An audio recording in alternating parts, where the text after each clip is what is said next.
ইন্না সালাতি তানহা আনিল ফাহশাই মুনকার। নিশ্চয় সালাত অশ্লীলতা ও পাপ কাজ থেকে দূরে রাখে। এটি সূরা আনকাবুতের 45 নম্বর আয়াতে কারিমা, অর্থাৎ 29 নম্বর সূরার 5 নম্বর রুকুর 45 নম্বর আয়াতে কারিমা। আল্লাহ সুবহানাহু ওয়া তাআলা নিজেই বলছেন, নিশ্চয় সালাত মানুষকে পাপ, অশ্লীলতা এবং পাপ কাজ থেকে দূরে রাখে। হে মুসলিম, তুমি কেন সালাত আদায় করো না? আর কেন তোমাকে সালাত তোমাকে সৎ পথগামী করে না? তুমি একটাবার ভেবে দেখেছো?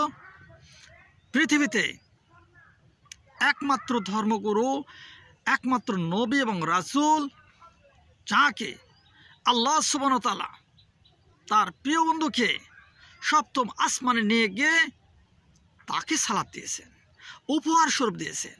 আর এই সালাত আমাদের মুসলিম মিন্নাতের জন্য ফরজ হয়ে গেছে।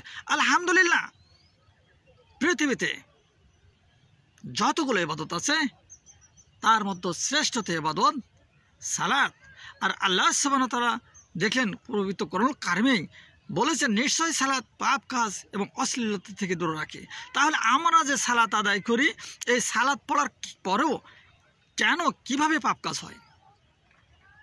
যিনি সালাত আদায় করেন ওনার কাছে আমার প্রশ্ন, আপনি যে আপনার পোশাক পরিচ্ছদ পরিষ্কার করেন, আপনার যে নামাজের জায়গা পরিষ্কার থাকে, আপনি যে অজু করেন, আপনি যে মনে মনে যে কোরআনুল কারীম থেকে তেলাওয়াত করেন, আপনি যে রুকু সিজদাতে তাসবিহ তেলাওয়াত করেন, এইটা কি আল্লাহ সুবহানাহু ওয়া তাআলা পৃথিবীর কেউ কি জানে? মোটেও জানে না। এটা কার ভয়ে করেন আপনি? পৃথিবীর কোনো মানুষের ভয়ে? পৃথিবীর কোনো জন্তুর ভয়ে? না, একমাত্র আল্লাহ সুবহানাহু ওয়া তাআলার ভয়ে। আপনি জানেন যে আমাকে পরিষ্কার পরিচ্ছন্নতা হবে, আমার রুকু সিজদাতে নির্ধারিত তাসবিহ পাঠ করতে হবে, আমাকে পবিত্র কোরআন থেকে পাঠ করতে হবে, এটা আপনি জানেন। বিদায় জেনে আপনি সালাত আদায় করেন। এই যদি হয় আপনার অবস্থান, আর এই আল্লাহর ভয়ে যদি আপনি এই কাজগুলো করেন, আপনি জানেন আমার এই সালাত আল্লাহ সুবহানাহু ওয়া তাআলা লিখছেন। আপনি কি মনে করেন একজন মানুষ শুধুমাত্র জায়নামাজের দাঁড়ালেই একমাত্র আল্লাহ দেখতে পান? না, আল্লাহ সার্বক্ষণিক দেখতে পান, যাররাকে সাররা পরিমাণ দেখতে পান, অণু পরমাণু দেখতে পান। তাই যদি না হয়, ব্যাকটেরিয়ার মধ্যে জীবন কীভাবে সঞ্চালিত হয় আপনি কি ভেবে দেখেছেন? সেই আল্লাহ সুবহানাহু ওয়া তাআলা আমাদের সৃষ্টি করেছেন, পৃথিবীর এমন কিছু নাই যেটা তার দৃষ্টিগোচরের বাইরে।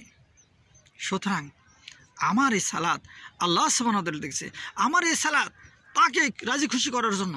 এই যদি একজন মুমিন হয়ে থাকে এবং 5 বার যদি একই প্রতিজ্ঞাবদ্ধ হয়েছে সালাত আদায় করে, আপনি বলুন সে কি অশ্লীল খারাপ কাজ করতে পারে?